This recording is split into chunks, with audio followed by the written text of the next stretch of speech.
ఒక సర్వే ప్రకారం అంట 2020లో ఉన్న క్యాన్సర్ కేసెస్ కంటే ఇప్పుడు కమింగ్ 25కి 13% ఇంక్రీజ్ అవుతాయి. ఇట్స్ డేంజరబుల్ సిట్యుయేషన్ అని మనం అనుకోవాల్సిందేనా?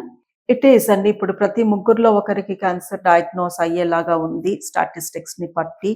అండ్ కోవిడ్ తర్వాత ఇండియాలో చాలా ఎక్కువ క్యాన్సర్ కేసెస్ చూస్తున్నాము. ఓకే.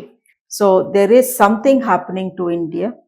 అది ఎగ్జాక్ట్లీ ఏంటి? మనం పీల్చుకునే గాల, మనం తాగే నీరా, లేకపోతే మనం తినే ఫుడ్ ఆర్ మన స్ట్రెస్ లెవెల్స్ ఏంటో తెలియట్లేదు. Or is it a combination?